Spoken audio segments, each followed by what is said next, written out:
are waiting on a microphone. Oh,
Good morning, everybody. I'm going to invite you to please take your seats so we can get started.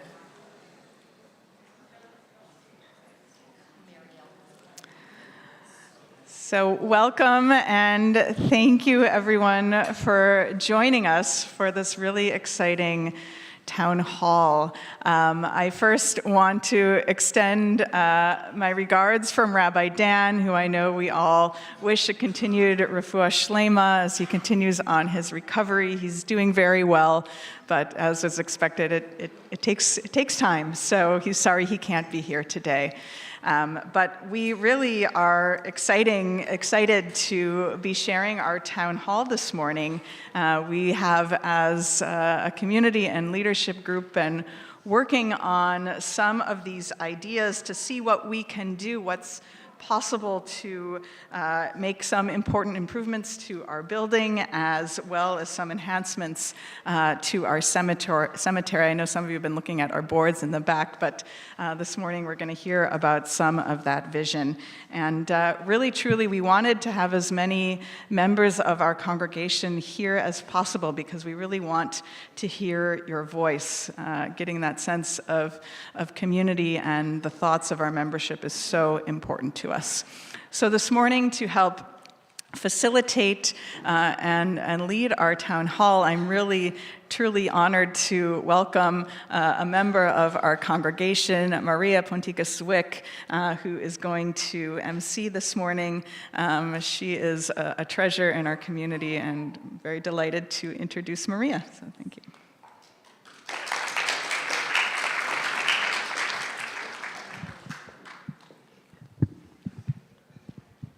Good morning, everyone, and thanks, Rabbi Brown, for that gracious welcome, and thanks to you all, so many of you on a rainy Sunday morning, for being here today as we share some really exciting plans ahead for our community.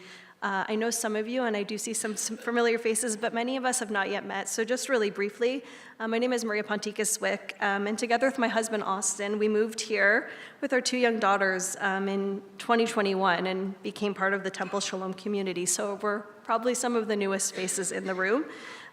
Through a pandemic, a new city, new jobs, tiny children, we've been really grateful for the ruach of this community, for Vancouver Jewish life, both here and at VTT, and for this synagogue home that we found in the temple. When Rabbi Dan, shortly before he went on leave, asked if I would be part of this really important work, it was a very easy yes. So we have a very full morning ahead, and we're running a little bit late, which is fine, but we'll make up that time. So first we're going to hear from Temple Board President Dan Steiner about where we've been as a community, the history that's led up to this day, and proposed plans for the temple building and cemetery, as some of you would have already started to take in with the boards that are situated around the room. Architect and temple member Nancy Stern, is going to take us through her proposed updates for the synagogue building. And following Nancy, architect Bill Pechet, who's a longtime colleague of Temple Sholom, founding member and designer of the Temple Sholom Cemetery, Cornelia Oberlander, Zikrona Livracha, will take us through his vision for the Temple Sholom Cemetery. We'll follow all of that with a moderated Q&A. Please keep your questions for that time. We'll have lots of time to ask questions of Nancy, of Bill, of Temple leadership. And then we'll have a bit of lunch, an informal opportunity to chat with the architects, to chat with Dan, again, to take in these beautiful renderings. And learn a bit more about the work. So at this time, I'm going to pass the microphone to Temple Sholom Board President Daniel Steiner, who's going to share with you all the vision for what's ahead with this work. Thank you.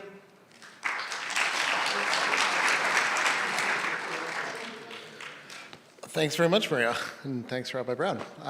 It is fantastic to see everyone here. As Maria said, I honestly was not sure how many people to expect, and this is a full house. It's fantastic.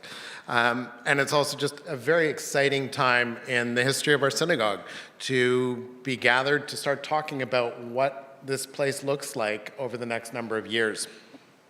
I want to talk a little bit about how we got here and the history of the building, history of the cemetery, as sort of a lead up to Bill and Nancy's presentations. So this building was originally built in 1988, and in fact, it's quite fun to see in the audience here some of the folks who were involved with that original building. We've got a lot of longtime members who were involved at the time. And as folks may or may not remember, one of the reasons that we initially moved here is that our original location on 10th Avenue was firebombed. And so we were very grateful that we were able to move here, and the members and leadership at the time sort of pulled together to create this amazing space. We expanded in 1995. That's when we built all of the rooms along that side of the building, Sarah's tent, the library, the smaller sanctuary.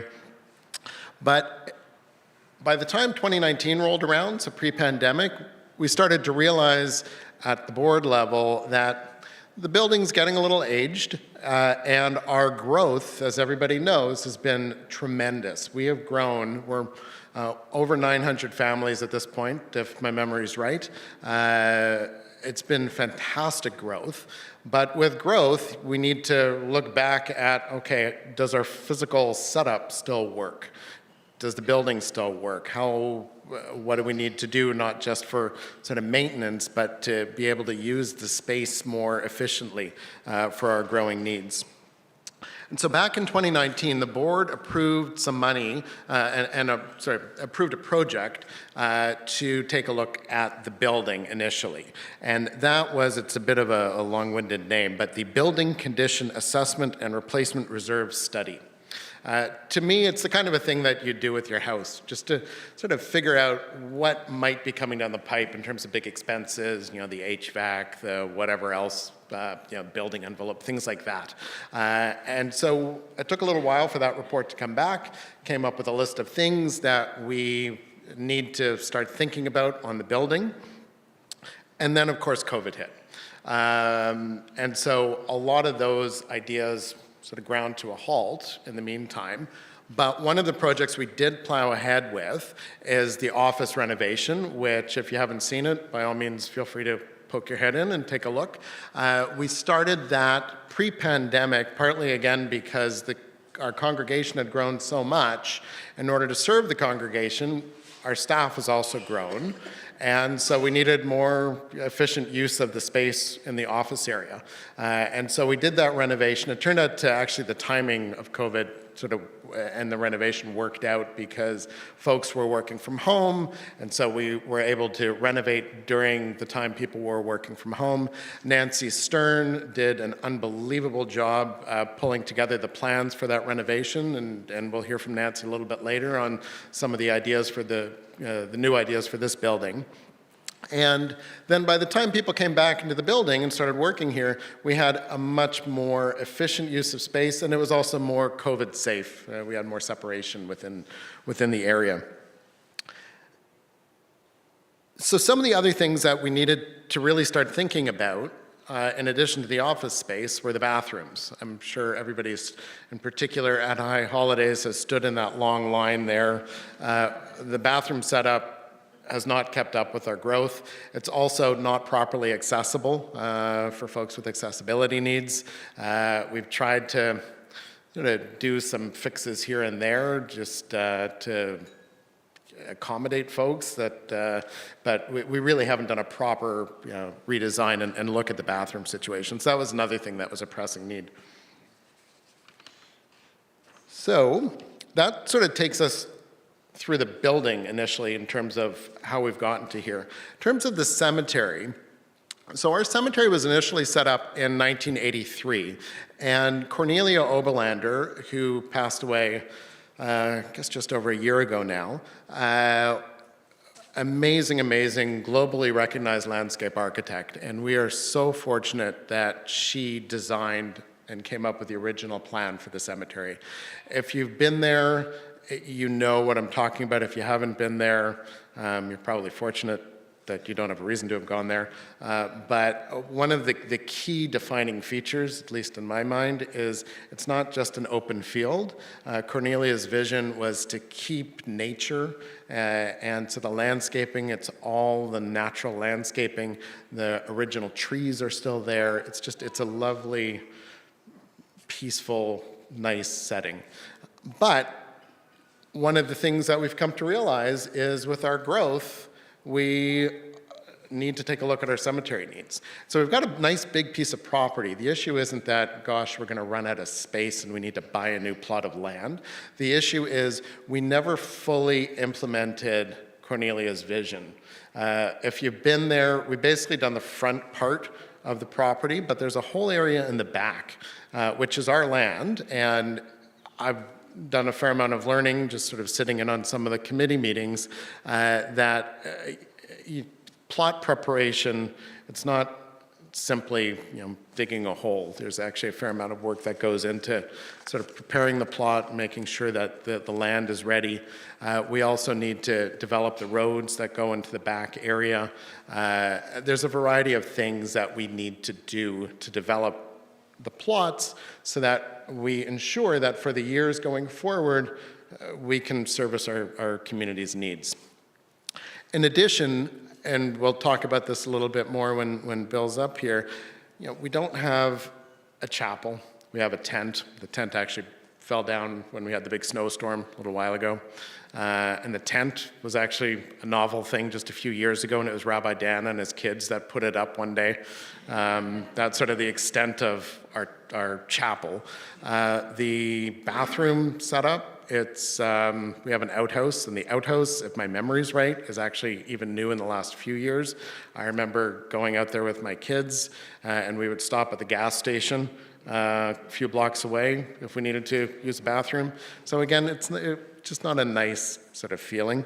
And so as our community grew, we realized we need to develop the rest of the space. We need a proper chapel, ideally. We need bathrooms. We don't even have proper space to store things like the lawnmowers and just the physical facilities and maintenance facilities. We have a storage container that's sort of tucked off behind some trees, which if you've been there, it's not nice to look at. It's also not secure. We've had some security issues out there. Not sort of anti-Semitic security issues, but just crimes of opportunity where someone basically sees a shipping container which probably has some equipment in it. So we've dealt with that over the years. And so it really came time to take a look at what we can do with the cemetery. And Bill Pechet has really taken up that mantle of looking at Cornelia's vision and working with that and really carrying on a new master plan. And so we're very grateful for Bill's involvement as well. So in terms of that process, we actually were also quite grateful for the Jewish Community Foundation, because when we first started down this road with the cemetery, the question was, what do we need to do? And we knew we needed to do something, but we really didn't know what it was. And so we applied to the Jewish Community Foundation 2-3 years ago, I guess it was, and got some funding for a study. And that's really what started the process. And so I see Ezra here, so thank you for support from the Jewish Community Foundation. And so that sort of brings us back to today. And Just want to make sure I've touched on everything. So we've got Nancy Stern, who is our architect, who has come up with these lovely visions. You'll see them on the back, and Nancy will talk about our building ideas, and Bill will talk about the cemetery ideas. And then ultimately, there's going to be not just the Q&A session, we're going to have a lot of consultations. We really want this to be a community-driven process, a membership-driven process. And so there's going to be a lot of consultations. We've got another more informal meeting on March 4th, I think it is, after Shabbat services. We're going to be putting this presentation up online. We'll be putting the slides online. So if people can't attend, they can still take a look at what the ideas are and give some feedback. And then it's all going to lead up to our annual general meeting, which is in June, and we'll have a congregational vote. And so the idea would be we have the vote, and if it gets approved by the congregation to move ahead, then we hit the ground running with a fundraising campaign, which would likely start in the fall. And then we proceed from there. So I think I've covered, one other thing just to sort of put out there, a couple of things. We fully recognize Vancouver is growing, this neighborhood is growing. For folks that pay attention to the Cambie Corridor development and what's going on at Oak Ridge, I mean, we're not so far away from that. Things are changing, but, and we're cognizant of that. I think that we're going to be in our building for a while. There might be developments that go on around us. You might have seen in the newspaper that the owner of one of the properties a couple of spots over is going through some legal, some bankruptcy issues. It's going to be a while before, there's big buildings surrounding us. So we're in this space for the near to medium term. I can't imagine that, we're out of here or doing anything massive, in terms of 50-story towers in the next 10, 15 years. So we're here for a while, and so we want to make this space work. But I don't want people to think that we're being oblivious to the fact that the community is growing and changing around us. I do want to make sure I thank folks who've been involved with the process so far. There's been a lot of work. Our board of directors and our executive committee, I won't name them by name, but there have been a lot of meetings and discussions. We do have a building committee, and there are some folks I do want to thank by name. So Paul Becker, one of our congregants, who's a project manager, has co-chaired the committee with Nancy Stern. David Becko, Rob Greenwald, Mary Kleiner, and Billy Lackman have all been involved, and we're very grateful for all of the time and effort that you've put in. The whole engagement process and today's event and the entire process of getting feedback from the congregation, that doesn't just happen. We've got a committee that also works on that. We've got Maria, who we're very grateful, is sharing her amazing skills that she has as head of communications for the city. And we're unbelievably grateful to have those skills that you're sharing. We've got Amy Frankel, Lisa Martz, Kim Worker, Kathy Lowenstein, and a whole raft of other folks who are also lending support.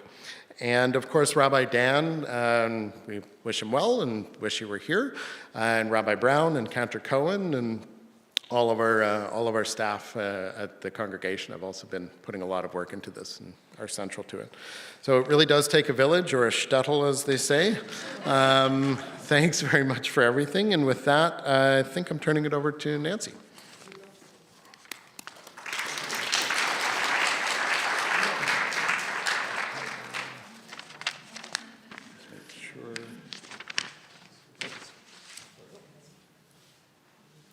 This is off. Hi. Can everyone on this side see the screen, or should I move back? Can't hear me? Can you hear me now? Can you hear me? Okay. I'm just going to slide this. A little redecorating. I'm good at it, sort of. I just want this side to see what's happening here. Can you see the screen better? Okay, awesome. Great. Dan, thank you for that great introduction. Saved me about 10 minutes of my talk, which is great. No, that's perfect. It's perfect. It's great. I think that was a great overview, and I think that we are here today because the building has served us really well. I've been working on the building committee. Well, I guess Rabbi Dan got me involved about 4 or 5 years ago, and it's been a great journey. As Dan mentioned, I helped renovate the offices, so please, before you leave, take a peek in the offices, because I think the staff are quite happy with their new space. The objective is really to look at the building, not expand the building, but to see how we can repurpose the existing spaces and improve the spaces. I mean, the building, the basic foundation is fantastic. We have the right sanctuary size, the right social hall size, but we do have some deficiencies. The building, the aesthetics are from 1988. I think we all know from our own homes or apartments that you want to refresh, and this is what this talk is about today and the process from now until June. So the building committee has met frequently over the last couple of years to talk about what is deficient or what needs to be changed in the building. We started out by just information that staff and leadership had about what members had commented on, and then we started talking about what can we change, what would be exciting. And I just want to also preface this by saying the ideas you're about to see and the images particularly for the building are really a starting point. Nothing is baked, so to speak. Everything is an idea of what could happen, and we really want to hear from the membership. Are we on the right track? Do you have other things to add in? What have we missed? Or do you love it and we just keep going? So I'm going to start by explaining the floor plan, just as a reminder to everyone, and what the refurbishment could possibly be. So this presentation doesn't involve the parking level. Definitely the washrooms need to be upgraded. The lobby is less than wonderful. And we did not look at the upper level where the school is. So forget those two levels. We've just concentrated on the main floor. Certainly, as we move forward with the conversations, tell us what you think about the rest of the building. So we started at the front door. What do we look at when we come into the building? And we looked at it from the perspective of coming in for the high holidays, coming in for Shabbat, or to come in to meet staff in the office. And you'll see, I'm going to go through the plans and then I'll show you the images and the renderings. So the first part is, how do we improve the process to get into the building? There's some safety issues. We need a center rail for people to hold on to. The rail on this side overlooks the drive aisle, but it's actually not to meet code, so how can we improve that? And then it's, as you approach the building, do we need something more welcoming?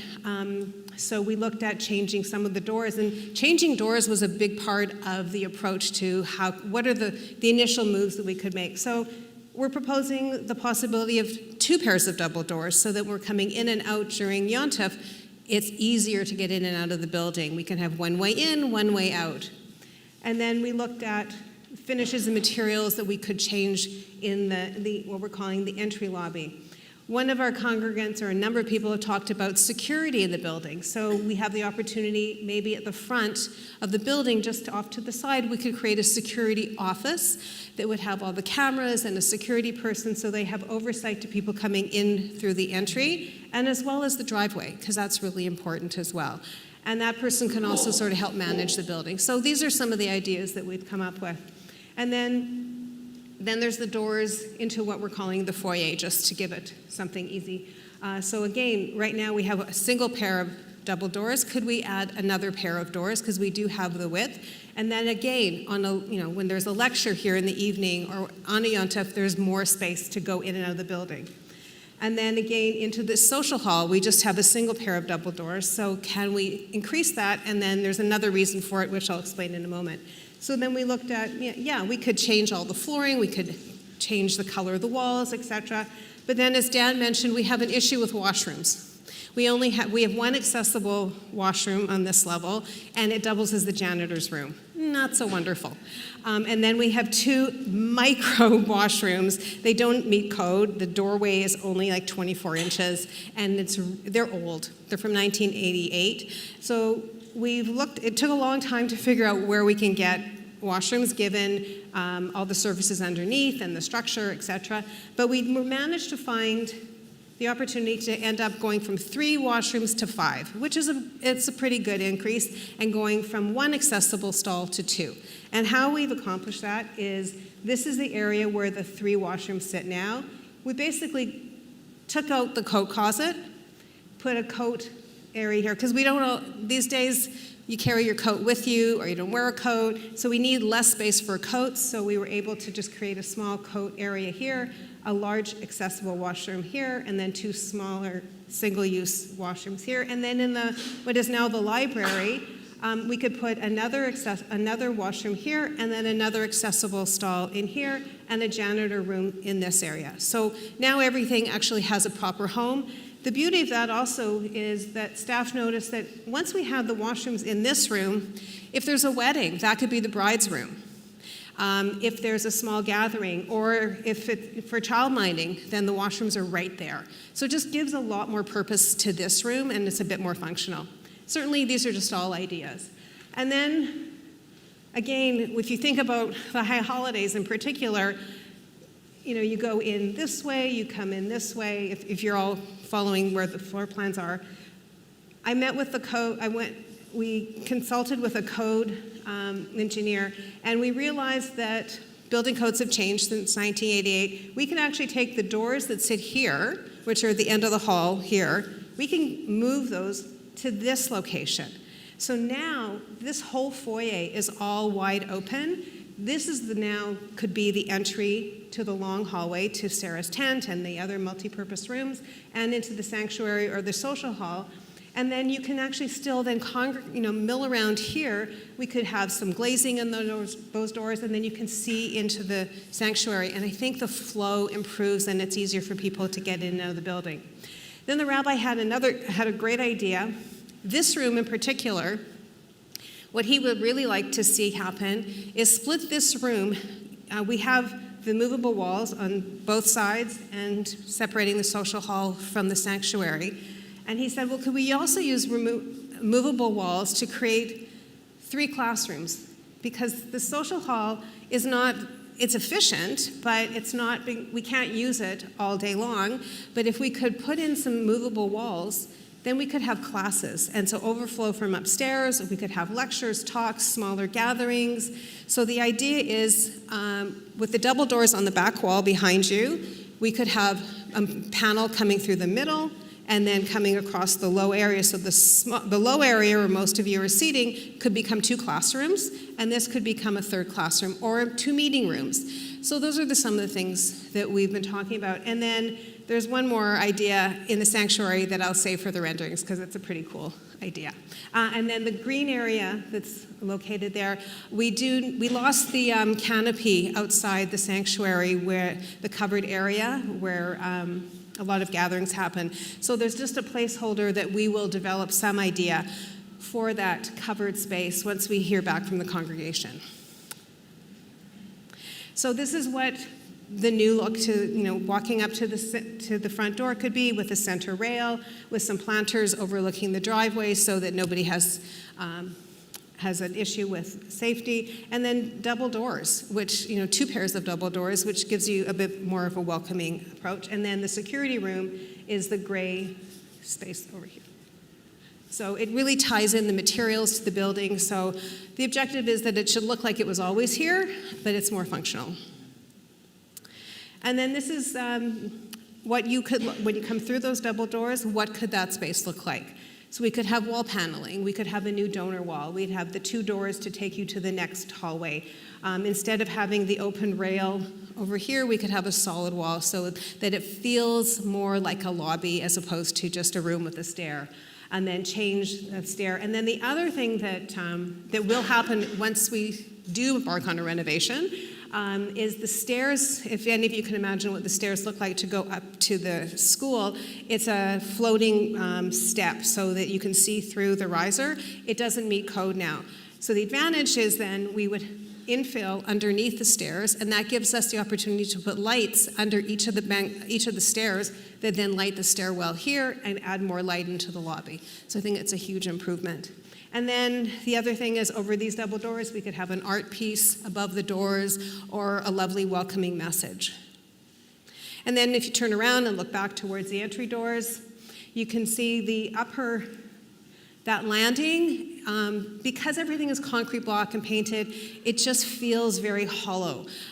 So the idea is a bit more wood paneling, a bit of warmth, or just paint, and then the platform, or the lobby up on top, could become a gallery space. So that we can move some of the artwork here up there, and then it could have rotating exhibits.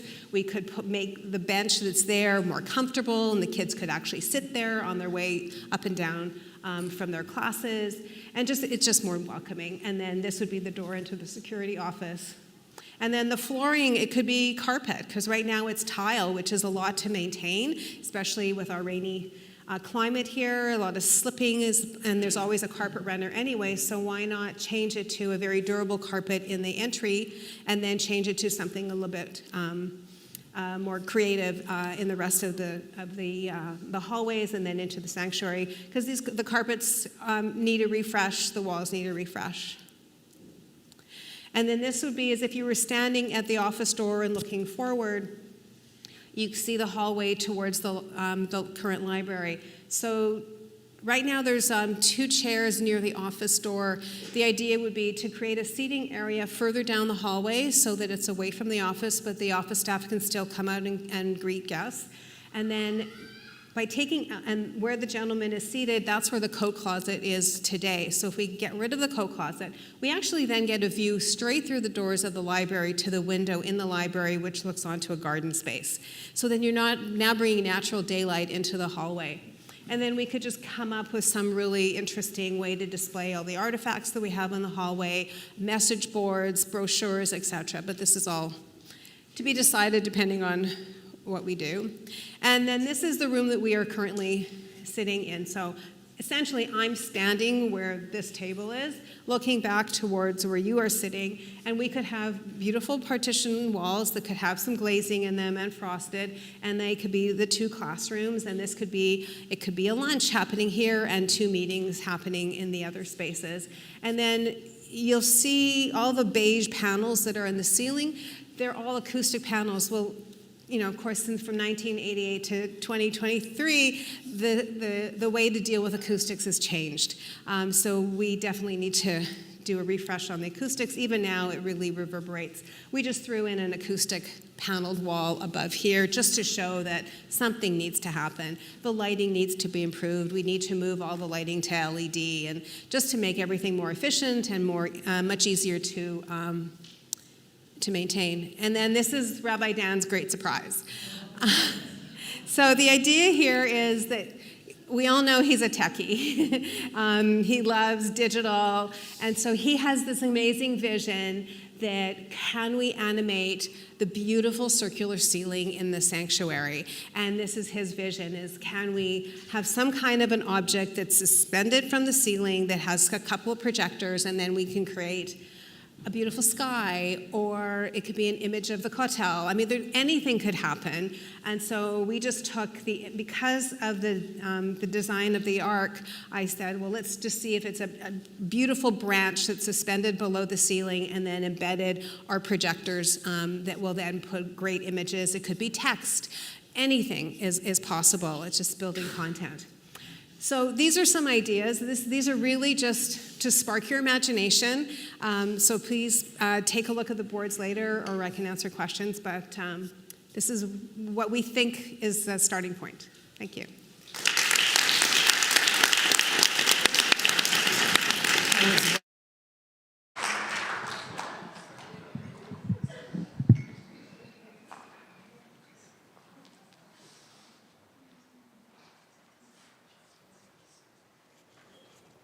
Do you want me to? Okay. Can everybody hear me? Yeah? Okay. We have to do a little switch here to a different computer. Yeah, we're just going to swap these computers. Thank you.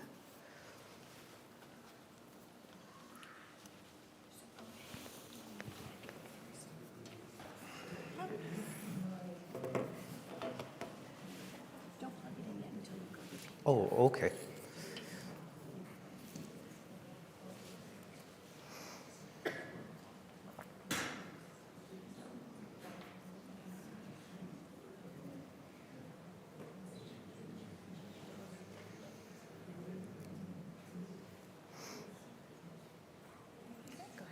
Okay.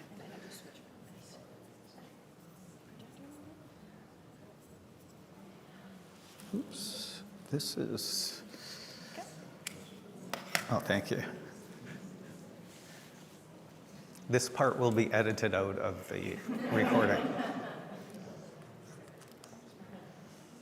Thank you.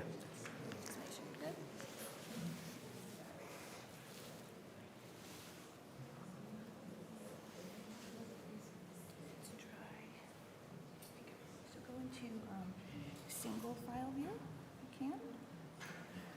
So you just want to do one slide at a You time? enter full screen. There you go. There. Hello, everyone. My name is Bill Pechet, and before I speak a little bit about the cemetery project, I just want to say it's very meaningful for me to be here today because the first job that I had when I first came out of architecture school was with Richard Henriques, and my first job at his office was to do the presentation drawings for this building. And so I feel like I've come full circle. Also, I was very good friends with Cornelia Oberlander. We collaborated on 3 projects together. In fact, the first one was in Richard's office for a university building in Ontario. But I feel like in this project, I'm continuing to collaborate with her because we're extending her vision for the cemetery into the next many decades. And so Cornelia, if you're listening to us right now, thank you for the gift of a beautiful design and master plan, and we're still with you. So as Dan mentioned, this project started several years ago, and initially our studio was brought in to look at a number of different possibilities for the cemetery to increase its capacity for the next 40 to 50 years, but also to improve the experience for the mourners as they were coming to the cemetery. And so this master plan involves looking at a number of things at different scales. The slide that's up right now shows the existing cemetery, and the dark lines that you see in the southwest corner are where the existing plots are. But as Dan mentioned, there's a significant area that's still undeveloped in the cemetery, and so we had, under the continuing Cornelia's vision for the cemetery, we extended her idea of the arcing grave plots into the north section up here, and also down into the southwest corner. And in doing so, have found spaces for over 900 future grave sites. This plan also shows a number of other initiatives that we took on, and then I'll explain each one as we go, but following Nancy's excellent presentation where you've laid the context for everything, I'm going to do the same. One of the things we looked at is how to improve the front gate experience when you enter into the cemetery. The next thing that we've also been looking at is potentially how to improve the works yard area, how to make a more secure building, and also how to provide for some accessible washrooms. For those of you who've been there, you know what the state of the current washroom is, which is located off of a gravel turnaround area. And so this long, skinny building here is meant to take the storage and washroom facilities for for the future improvements to the cemetery, as well as a new works yard. And in moving all of those things, which are current, the current works yard areas down here, by moving it northwards, we can secure another whole section for the cemetery. The next thing that we also looked at, which is probably the most significant, is the prospect of a more permanent funeral hall for the cemetery. As Dan mentioned, the current tent is over the road on the eastern edge of the cemetery, and we were tasked with looking at the possibility of providing something much more permanent. And I'll tell you a significant amount more about that as we move along. And then finally, maybe a little bit hard to see on the slide, but we're also proposing some memorial walls that can have people remembered on stone tablets who may not be buried at the cemetery, but have significance to those in your community. And before we get into the more aesthetic part of the pursuit, I just wanted to show you that the other thing that we're looking at is how to extend the road system, which currently terminates right here and is just down in the southern edge of the cemetery, and how to create a continuous loop that comes through and would serve a new works yard and the future pavilion site. Without getting into too much detail, those of you who are interested in civil engineering can speak to me afterwards, and I can show you on the boards what some of those ideas are in terms of surfaces. This is just a blow up again, showing the new interment sites on the northern side of the cemetery and also on the southern. And as I mentioned, over 900 plots are potentially available there. And these little white walls that you see drawn here are the sites for the memorial, the low stone memorial walls that I was referring to. So this is a view of our proposed funeral pavilion, which in its current iteration is proposed to be an open air in the sense that it doesn't have glass or conventional walls that are enclosing it, but air and views flow right through it. The building is conceived to be made out of primarily a wood cladding of cedar if we can secure it,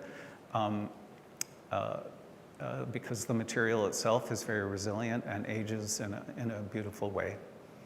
I'll tell you a little bit more about the shape of it and the rationale for this, but just to begin, I wanted to mention that the building which is only 1,700 square feet, it's not very large, is meant to reflect the simplicity of the Jewish burial experience where, as you know, coffins are made out of simple wood, and we're resisting the idea of being very ostentatious with the building in order to reflect the solemnity of that and the simplicity of that. These are 4 views of the exterior of the building. As I mentioned, the wood is used in a screening system of vertical slats, and each side of the building has a different set of openings or a different pattern or gradation of numbers of slats. And they reflect the orientation of the building, but also reinforce the funeral ceremony.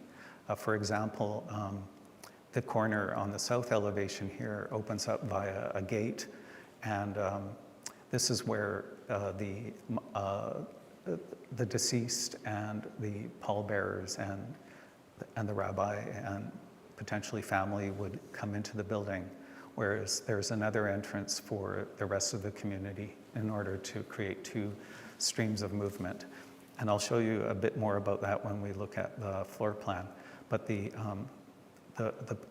patterning on the screening is meant to reinforce the movement of people and their experience of focus and or the choreography of the ritual.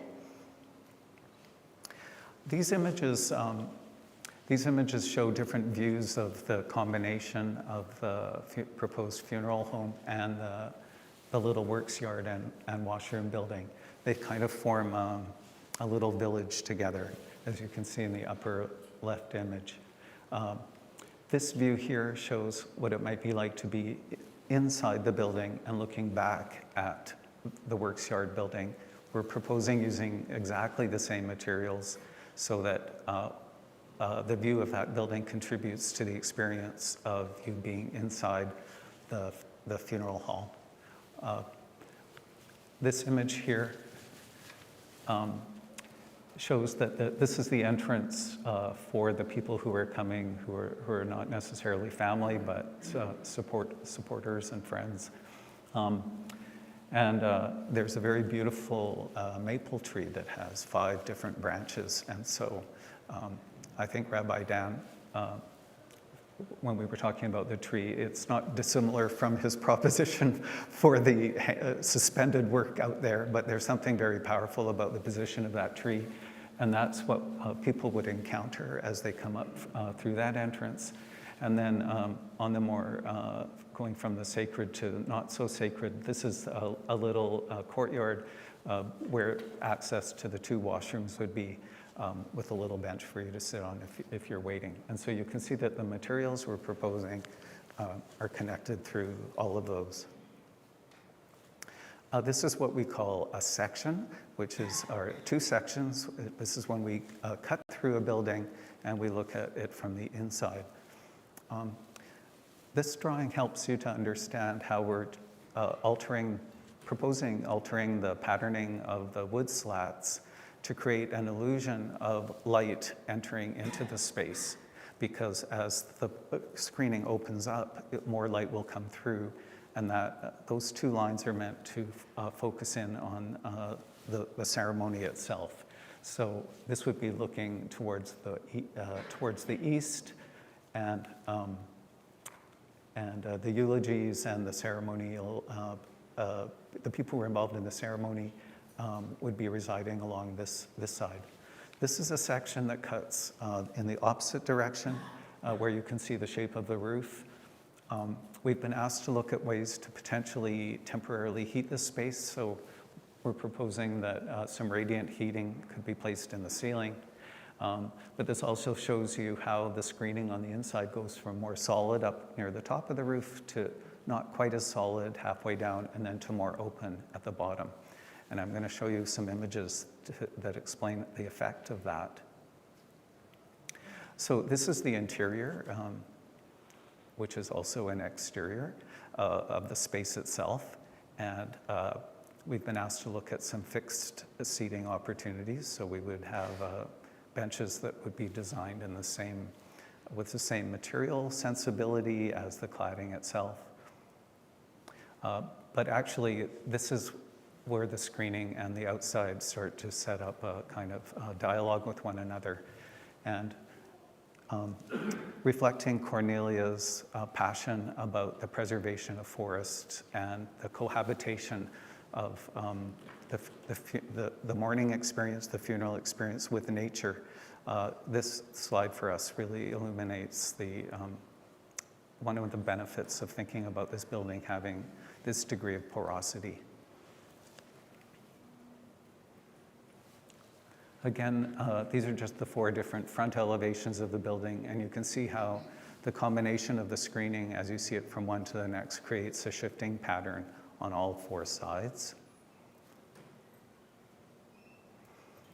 This is a better floor plan of the funeral hall itself. As I mentioned, there's a separate entrance on the west side for the community that's coming to support the funeral service. And then this entrance on the right side is where the pallbearers, the deceased, and the rabbi and various officiators, and potentially also the family would come, depending on their own particular wishes. So everybody meets in the middle. I should mention that the backdrop to this building on this side is a beautiful stand of cedar trees which would be preserved, and that becomes the background, as you saw in that previous slide. to the ceremony. We have fixed seating for 100 people, and then because the pews are set back from the walls by 5 feet, there's also an opportunity to bring in temporary seating if necessary, or also to provide standing room. And we also have pulled back some benches at the front to allow for accessible opportunities for people who might have ambulation issues. The other thing I wanted to mention is that the Works Yard building, this is not them in the same position as the site plan shows, but they're just shown on the same slide. We'll have an interior secure storage area for things like lawnmowers. This is that courtyard that we looked at where there's a bench that can flow through with gates, 2 accessible washrooms, an office for meeting with families or various business arrangements that might be going on, or different kinds of conversations, or kriya if necessary, and then another storage area for the office with a connection up to the funeral hall. The size of that building is quite small. It's 367 square feet. The area to the right, the area to the left is another 360 or so, and then the funeral hall is 1,700 plus, so roughly 2,500 square feet only of built area.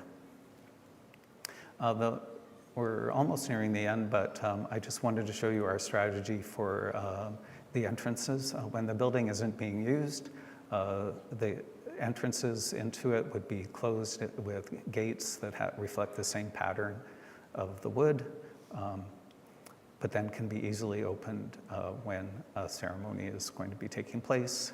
This is the front view. And also this drawing shows in more detail how we imagine the 3 gradations of screening to happen from top to bottom.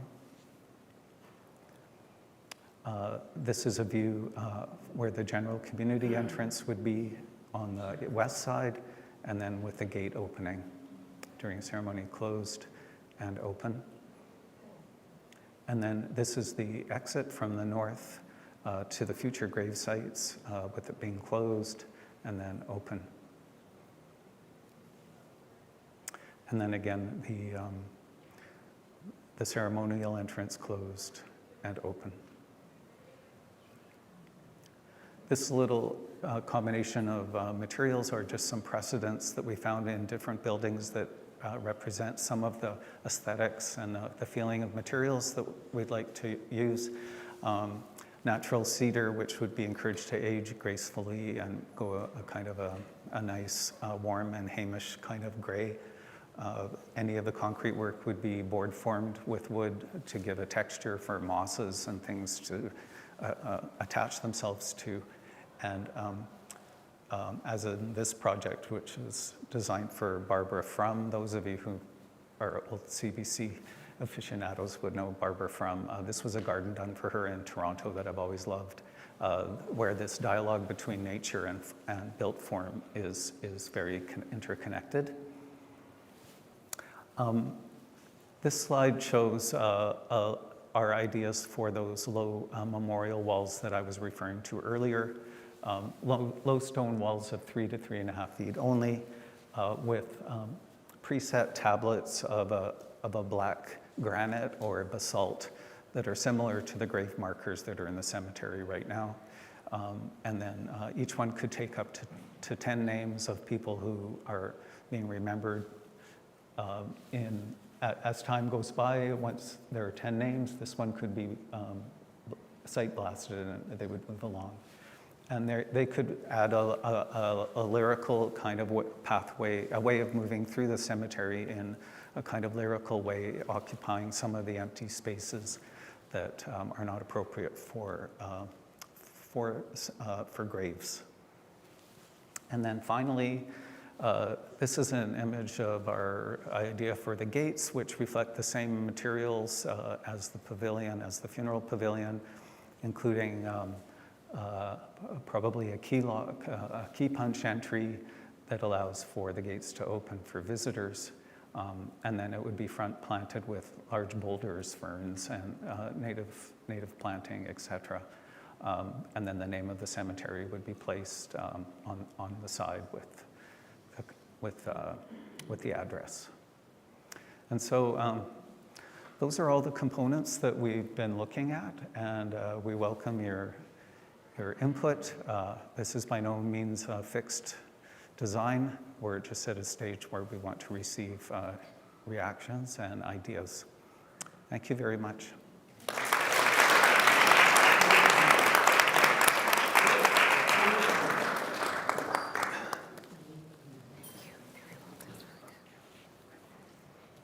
Thanks, Bill. Thanks.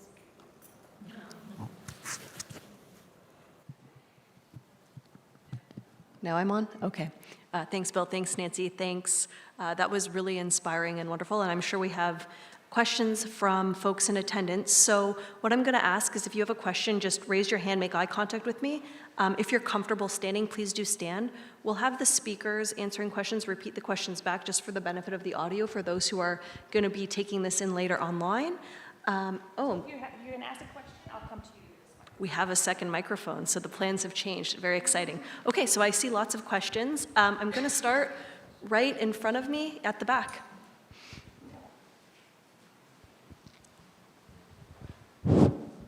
I'm John Silver. I've been a member of the congregation for 45 years, and one of my great privileges was to be president when we moved into this building.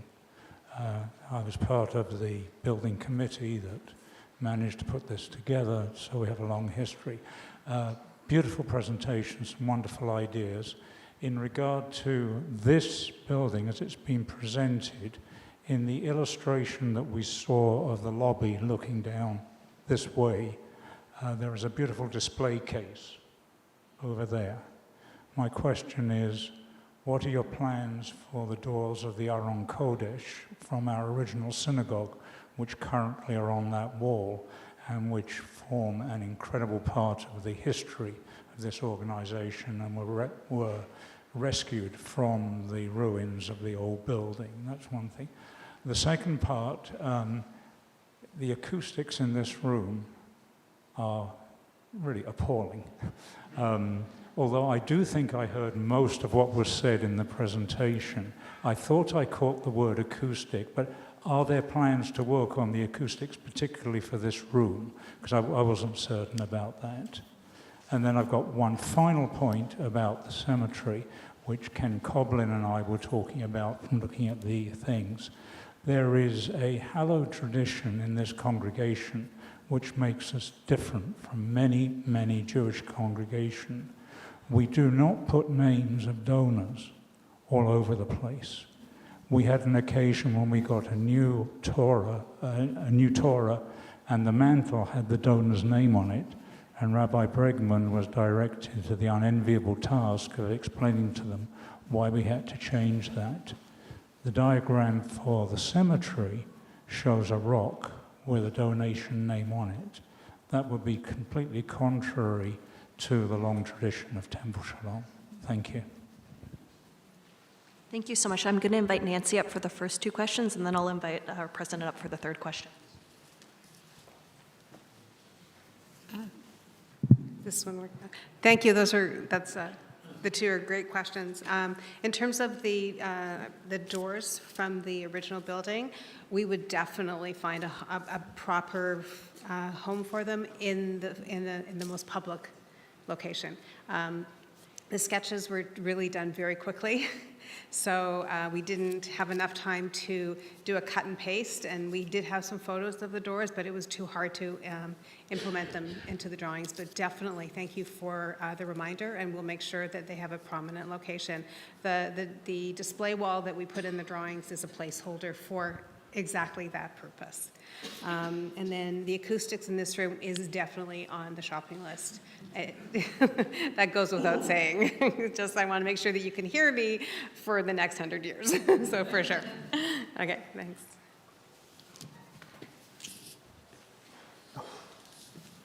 John, thank you. Oh, you're there. Thank you very much for the question about naming. It's a really important question. It is a really important tradition of our community. And we've heard that over the years, not only from the general membership, but also from donors, that folks who've donated. Oh, sorry. I'll step back. Thank you for raising the question. It's a really important question about naming, and we certainly don't want names all over the building. That's not who we are. That's traditionally not. That's not why a lot of folks join the synagogue, and it's a conversation we're going to need to have because there may be opportunities, whether they're dedicated spaces that are in memory of a loved one. Maybe that's an opportunity. I'm not saying we go down that road, but it's a conversation I think for our whole membership to have because it's a really important tradition. You're absolutely right, John, that we don't have names all over. So it's part of the discussion going forward for sure. And thank you for raising it. Thanks, John. I saw Walter next, and then I'm going to start at this side of the room because I see a number of hands, so.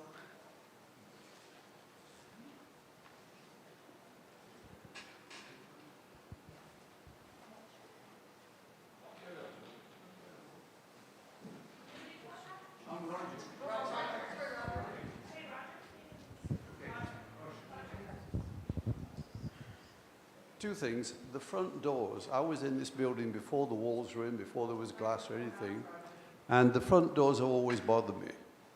I don't think there's a code. They're wood. You don't have wood doors in a commercial building. They need to be fireproof doors. So we could panel them with something, or we could get new doors. But the climate we've got with anti-Semitism, why would you have wooden doors in a major synagogue? They've always bothered me. I've never said anything because who can you say it to? But if you're going to replace them, can they be steel or steel plated? Can they definitely be fire rated? I managed high rises, Dodge. They've got a fire rating. I don't know how a wooden door gets a fire rating, to tell you the truth. So everything else I think is wonderful. Your toilets are fantastic. Now, as far as the cemetery, I have a thing about toilets. The cemetery doesn't have enough toilets. 80 people leave Vancouver. Most of them are mature. There's 2 bathrooms. So I'd suggest you eliminate the office, move it to the right into the storage, put a handicapped storage toilet there with a bench for ladies with babies. So we need 3, and it's very easy because you've got storage the other side. So just move the office over, put another back-to-back plumbing. It's not even going to cost much. And get rid of the storage and put an office in. The only other thing is, this is all open. We are in Vancouver, you know. I'm a little bit concerned about the least thing you could do is radiant floor heating.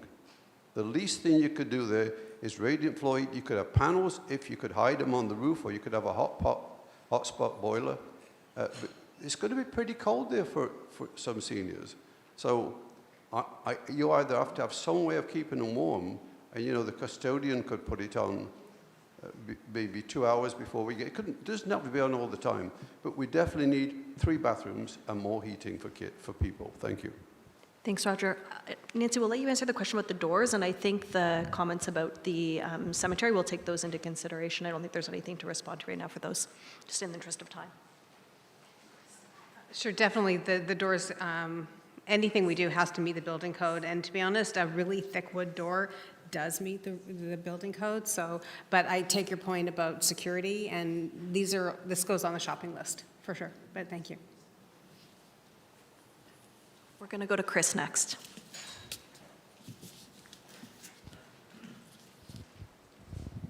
I'm Chris Friedrichs, and like John Silver and like Roger, I'm one of the old timers that our president referred to in his opening remarks. And vividly recall the 3 years when we didn't have any building at all after the firebombing, and still were able to maintain our coherence and sense of unity as a congregation. So this building, is so terrific as you think of it historically and what's meant to us. It's wonderful that the architects have these visions of tweaking the building, and I think everything I saw was very impressive. But They're all from the framework of saying what a wonderful building this has been for 35 years. I actually wanted to say a few things about the cemetery. We know that we have the most beautiful Jewish cemetery in Greater Vancouver, and quite possibly the most beautiful cemetery of all in Greater Vancouver. All through the years, people have been very conscious of one problem with our cemetery 45 minutes from central Vancouver, which was the absence of washrooms, which has been there was a porta potty was brought some years ago, and I guess for a lot of people that was already a big improvement. Very happy to see that washrooms are incorporated into the design of the chapel and the office area.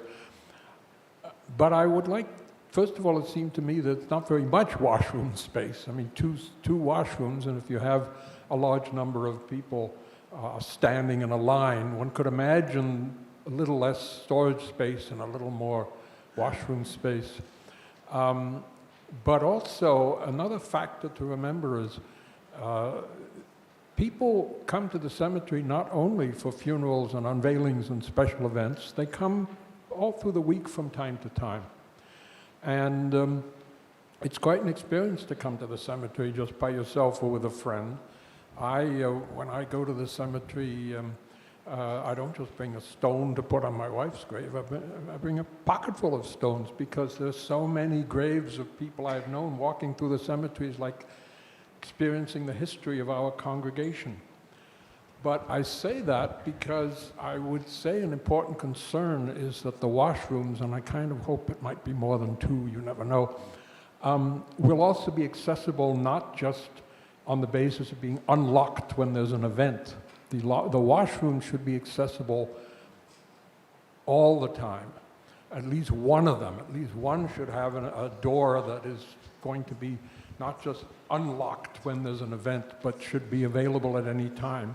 And that should not be a major architectural problem, nor should it be a major security problem. We don't have to worry of the location of the cemetery that vandals are going to find their way into the cemetery washrooms. So I think it's very important to be assured that around the clock, the washrooms that are being designed are going to be accessible. At least one will be accessible around the clock. But everything I've seen is beautiful, and I hope the congregation will be very supportive of it. Thanks, Chris. Right next. Hi, my name is Joyce. I just had a question about the cemetery. The other areas that are going to be developed, it looked to me from that sort of aerial view that there aren't trees there, and I'm wondering if there's any thought about planting. It would take up some space that couldn't be used, but I was just wondering what your thoughts are.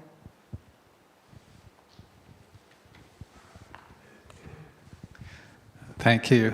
That's an excellent question. I'll just go back to the site plan.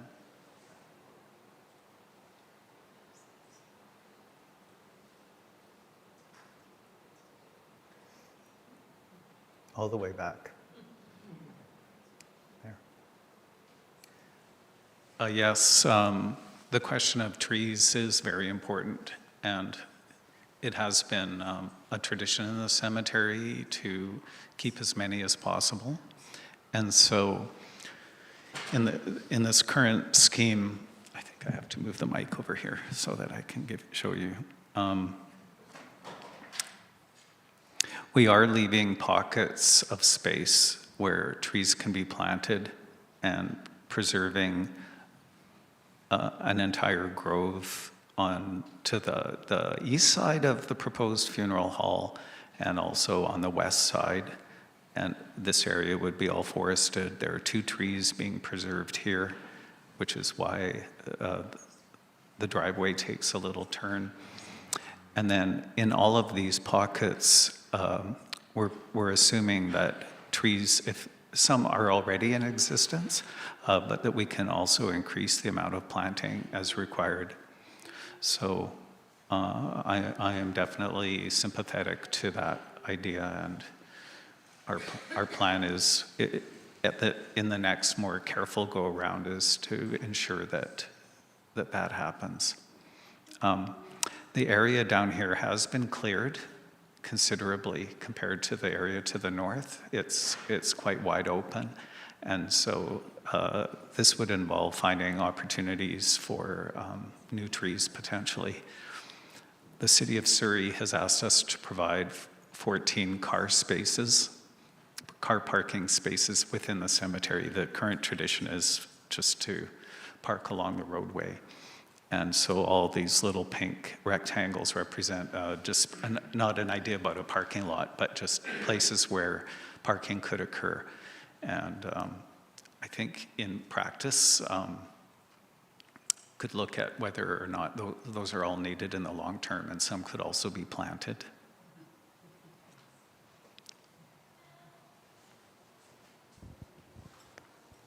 Thanks, we'll go right here. Hi, I'm Sunny Rothschild, and I was also on the building committee when we built this building. So I go back a long way with it. One of the biggest issues for me has always been exiting the building after services. Coming in isn't so much a problem because we come in dribbles and drabs. But at High Holy Days in particular, even at regular services, you can be standing in that hallway for a really long time. So I don't know, I mean, I'm not an architect. I don't know if there's anything we can do. The space is the space, but anything that we could do to make that better would be high on my priority list. I mean, I get a little claustrophobic with bigger people standing around me and I can't move, right? So that's one thing. I'm curious as to whether these doors, these panels, and then if there would be additional ones in here, what kind of surfaces they might have, because I don't find these very attractive. And they also take up space when they're opened up.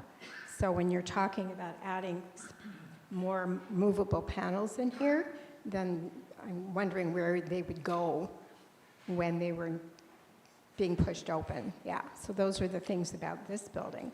In terms of the cemetery, I think it looks beautiful. I worry about when it rains, if the chapel is open and there's a wind, about people getting wet, that I worry about.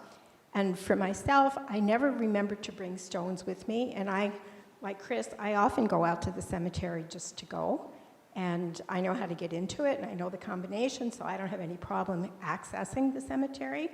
So I wonder whether that's a security issue if we were talking about people coming and being there when it's not an event, a sponsored event. And also, I would like there to be some kind of receptacle of some sort where their stones are for people like me who find myself not wanting to take any stones off anybody else's headstone, but looking on the ground to see what I can find. So those are my thoughts. Thanks, and I think we'll really quickly have Nancy come up, and then Bill, if you want to give a short answer.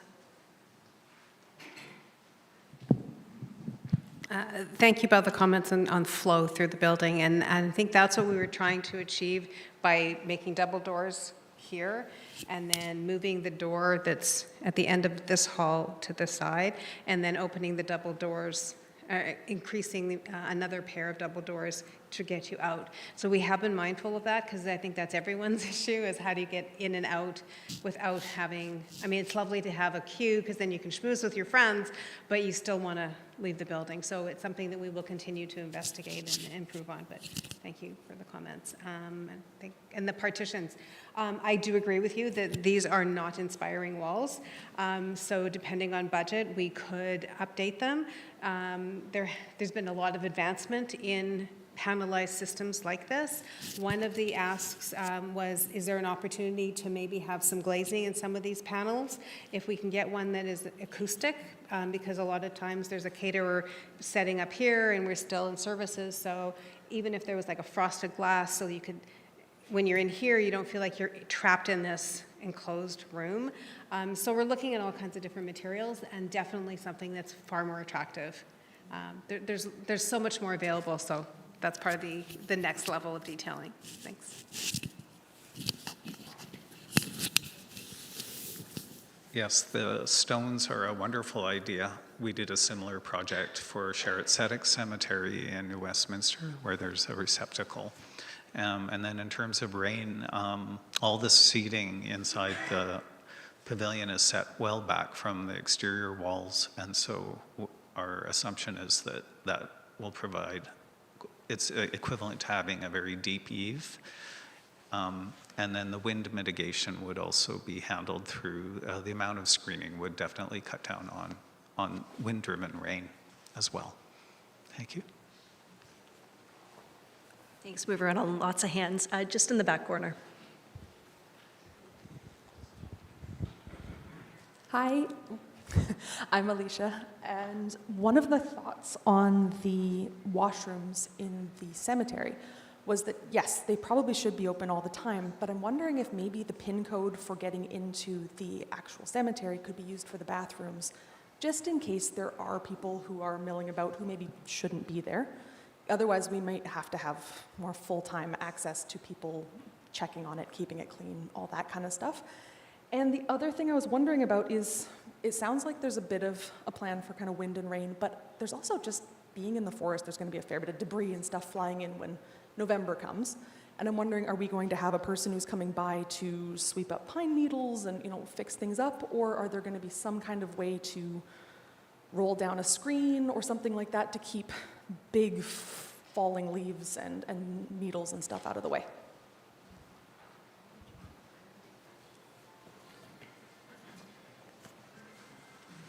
Yes, the question about the washroom is that we were assuming that there would be a key lock on those doors that would match that. And then in terms of the maintenance of the interior, yes, there would have to be on occasion a dedicated person in advance of a funeral to go in and make sure everything's nice and tidy in order to, keep those things as such. The assumption is that there would be, that kind of upkeep that would be required. Thank you. Thanks. Go right ahead. Yes.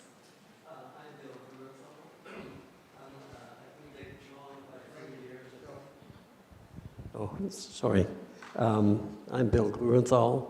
I have been a member longer than John, between 53 and 54 years. I was very saddened to see a few days ago the loss of two widows of pioneer financiers of our original building on West 10th. I was treasurer at the time. At any rate, two questions. One is, has there any thought been given to putting a wheelchair access at the front door instead of making the people who need wheelchairs to go through either the back or the basement? I think we should honor them by giving them easier access. As to the cemetery, if I understand it correctly, the walls are open at the bottom, but you're putting heat up at the top. Isn't that a bit of a waste of heating, especially when Mr. Trudeau wants us to save on fuel? Finally, the point of no bathrooms, it was all in all of a sudden I forgot her name, architect. Cornelius. It was all in Cornelius' plan. That's why she left all the trees there.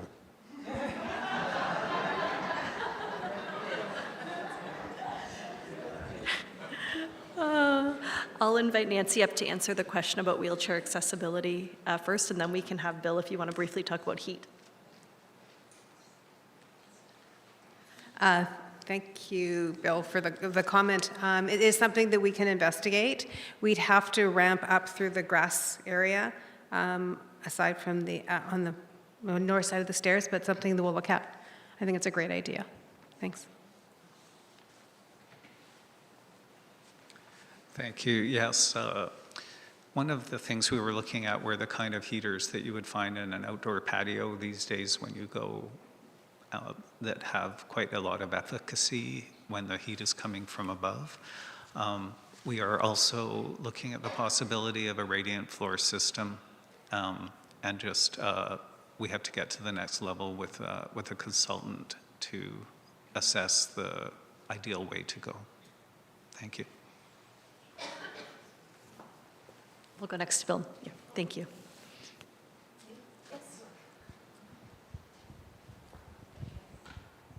Hi, my name's Leslie Rosen. I'm fairly new here, but I did have a thought about to maintain at the cemetery building the airiness and I understand wanting that visual of the light and blending with the forest.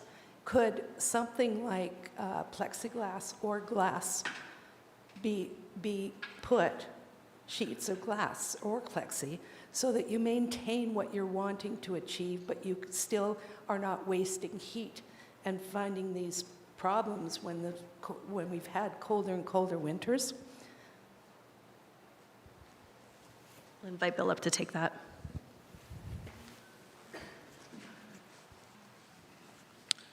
Yes, it's an excellent question and something that we've been looking at in a few different ways. I guess our current position is that the building being used potentially 25 times a year may not require that degree of enclosure for the ceremony, and that the precedent has already been there of the using of the tent, so that the cutting down of the wind and also, the better protection from the rain would definitely improve the experience of the space. We were also thinking about vandalism potentially and the amount of glass that could be susceptible. And with glass, you inherit an enclosed building, which then requires a mechanical system to ventilate it. And you inherit a whole bunch of other things, ostensibly making an interior space. So this is why at this time we didn't go with that particular direction. Thank you. Thanks, Bill. Right in the purple. Yeah. Sorry.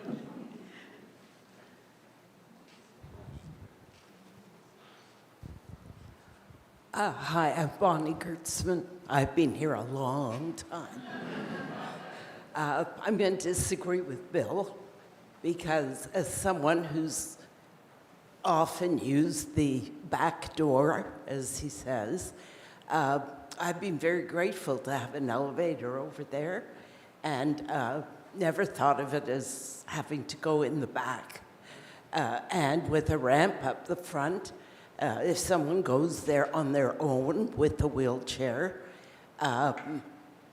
they need somebody to push them up there probably. Not everybody would be able to use the ramp themselves. So that's something else to consider, whereas you go in the door that's there now, there's an elevator right there, you're upstairs, no problem.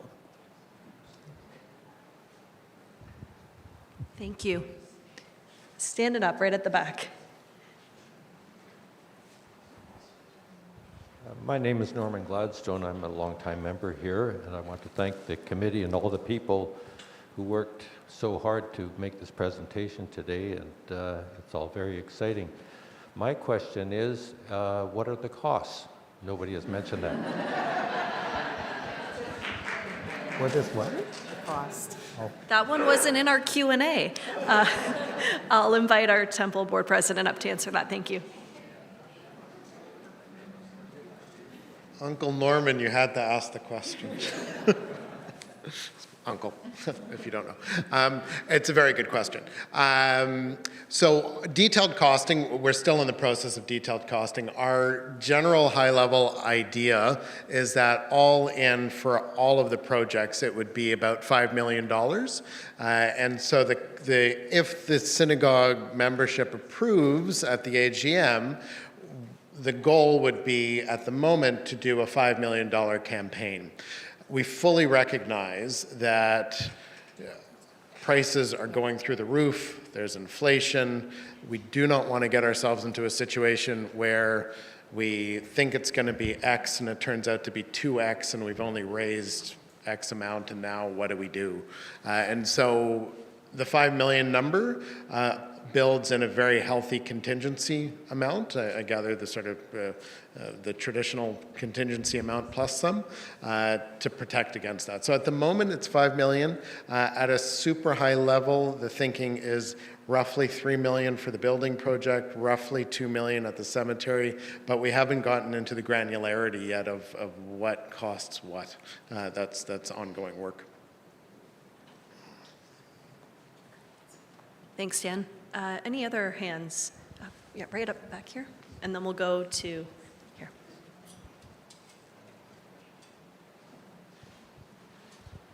Hi, I'm Lauren Platel, and I haven't been here nearly as long as you have, but I have been here for a few years. I'm just curious, this all looks fantastic, and I'm extremely impressed and grateful for the work that a lot of you have put into this. What is the plan, I'm assuming, when this building is reconstructed, deconstructed to some degree? What happens to all of the ongoing events? Are there other opportunities for, is this building still going to be usable when this work is being done? We'll invite Nancy up to take that. That's probably the toughest question. Lauren, we haven't gotten into that kind of detailing, but it can certainly, because it's all primarily cosmetics, I think we can work around it. And Paul and I haven't gotten into that detail yet, but I'm confident that we can probably keep most of the operation going because the interventions are, not that they're simple, but they can be managed. And I think we would also then, once we get the approval from the board and we know that we have the money or from the congregation and we have the fundraising is completed and we know what we're able to spend, then we will look at the scheduling and we would make sure that the most disruptive pieces are done at, not after the high holidays, before, like we'd have to phase it and it wouldn't all be done at once because we don't want to displace the congregation. COVID was enough of a displacement, so we would just work around holidays, simchas, and just make sure, summer is a really good time because there's fewer things happening, and so the heavy lifting could be done then, and then just the cosmetics can be done in between. Arlene?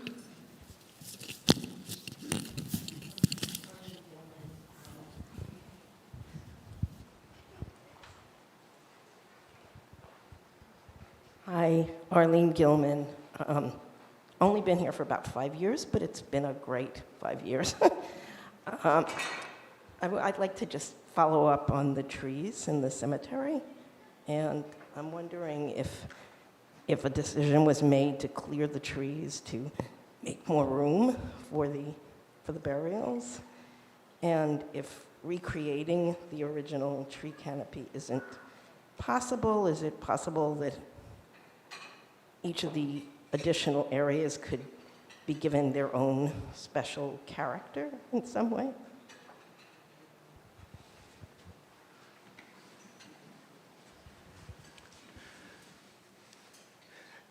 Yes, I think that we need to get to the next level of design detail to look at that, but our intention, of course, is to keep the cemetery as verdant as possible. One of the issues, of course, as everybody knows with trees, is are the root systems, and so we need to find species that don't have extending roots, but ones that can be confined in order to keep them healthy, and also to allow for the construction of grave sites. But yeah, in spirit, I'm completely on the same page as you. Thank you. Thank you. I'm going to go just to the back and then to Roger.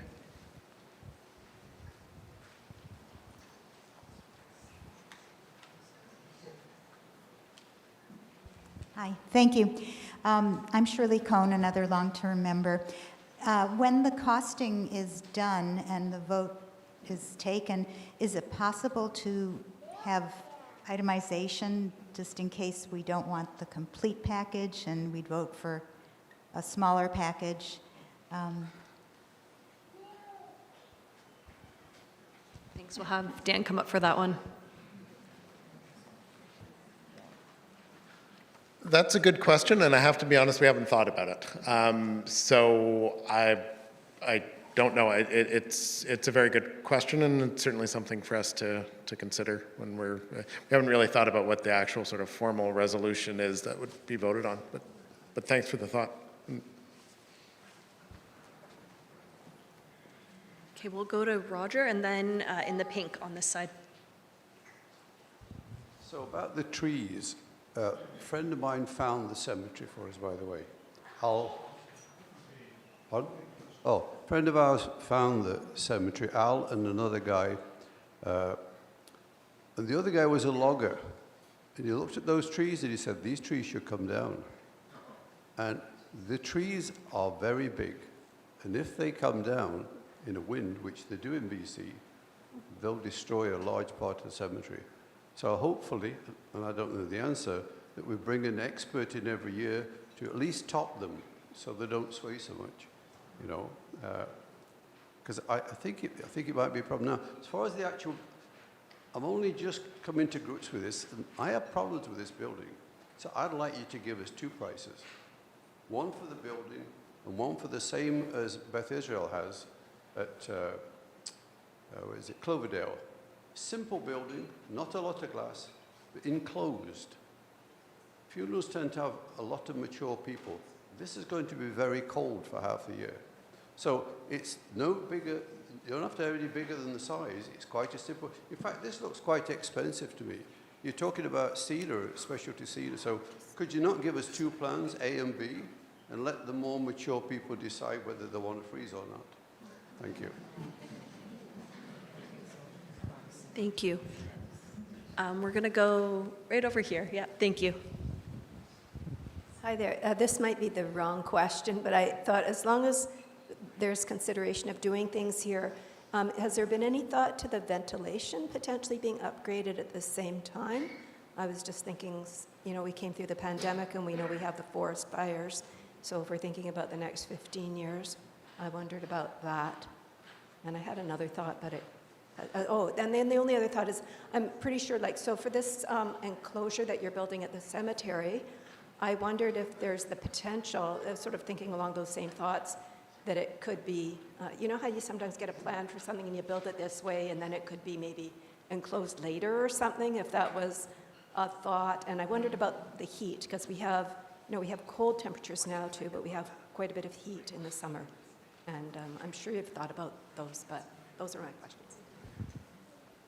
Thanks. So Nancy, you have a short answer on ventilation, and then I'll give it to Bill on the considerations around weather issues.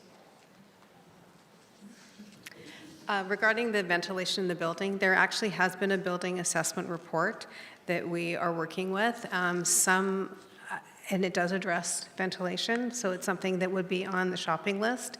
There are some items on the report that can be deferred and others that need to be done. So it would be part of the whole package that we'll look at. Thanks for the question.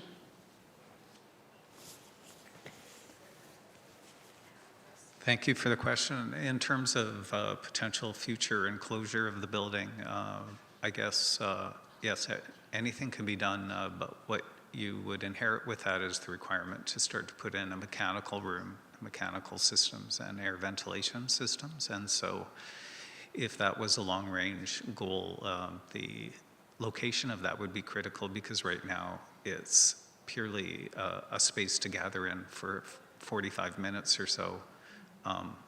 In the current design, all four sides are open to the forest in some way or another.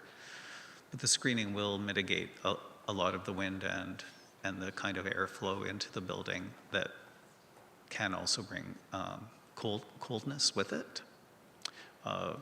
But if that was the wish of the community, we would, I think, in the early phases, have to decide where those kind of rooms would go, a mechanical room, for example.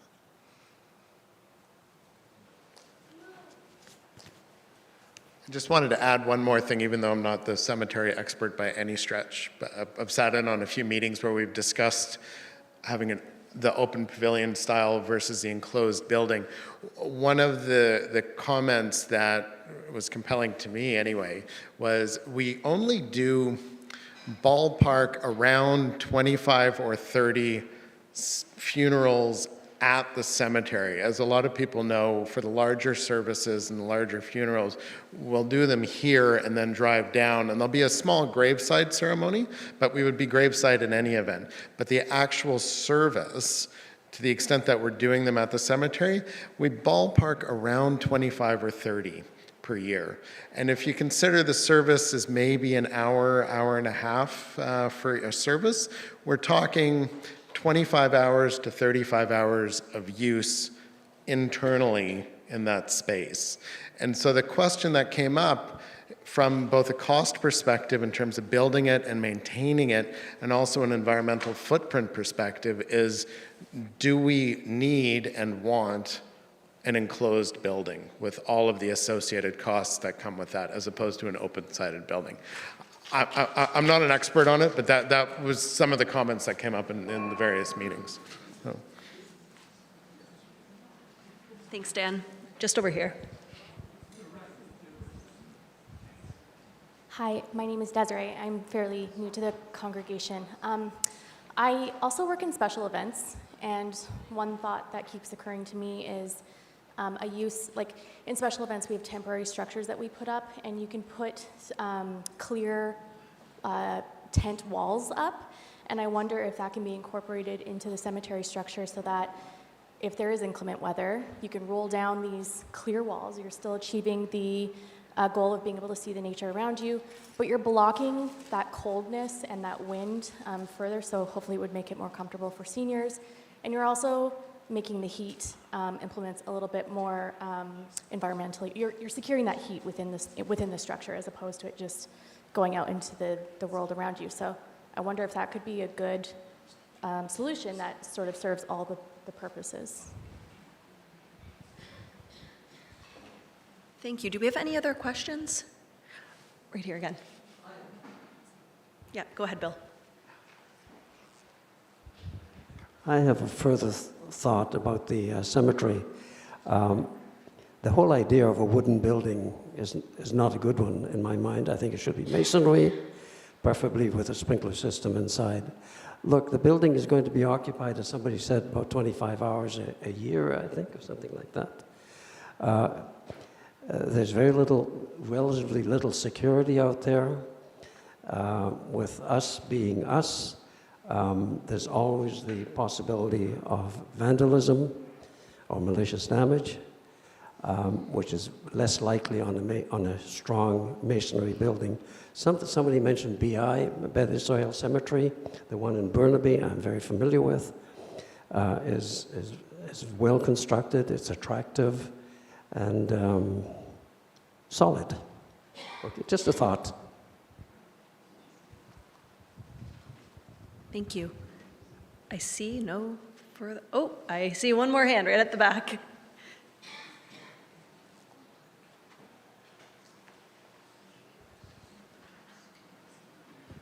Hi, my name is Jessica. I actually had my bat mitzvah in April 1988 here. I think we were the first year when the building opened. And I'm just wondering, this all sounds amazing, if there is any talk or plans for down the road, if not right now, for upgrades and renos upstairs to the school, washrooms. The school is amazing. Both my kids are up there now, but obviously tight on space, and just wondering if there's any talk of that. Thanks.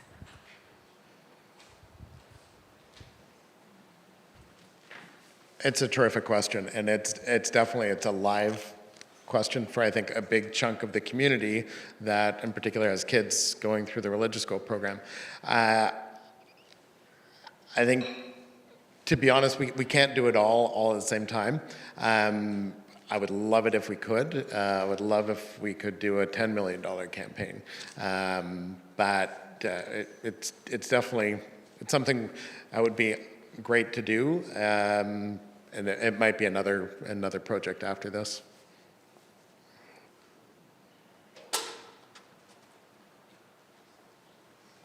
Do we have any other questions? Okay, I'm going to invite Dan back on just to give a couple last call to actions, and I would say that there is ample opportunity to, through lunch, chat with the architects, chat with folks about further impressions folks have. So thanks so much, and back over to Dan. So thanks, everyone. I know this went a little bit longer than probably scheduled, and thank you for your time. Thank you for putting in the thoughtful questions and comments. We have some very brief surveys. We'd be grateful if you might be willing to fill them in. They're quite short. You can either pick one up from members of our engagement committee who are in the back, or they'll be, I think, scattered on some of the tables around if you're able to stick around for a light lunch. There's also going to be, as I mentioned at the beginning, continued possibility for engagement. We're going to be posting this online. We'll be sending an email out with links, I think, is how we're going to be doing it, and then ultimately posting it online. We'll be having another session, much more informal and probably smaller than this, after Shabbat services on March 4th. And I think that is... Oh, and you can fill out the survey online as well. And so please feel free to stick around. We do have a light lunch, and the members of the committee and Bill and Nancy and I and Kathy, we're all going to be around. Feel free to ask us any questions if you didn't want to ask them in the broader context. Oh, and Rabbi Brown has one more comment. Just one last thing. If you are leaving right now, our religious school is just about to get out. So if you did park in the parkade, please just be especially careful as you drive out with the small children exiting at the same time. Thank you.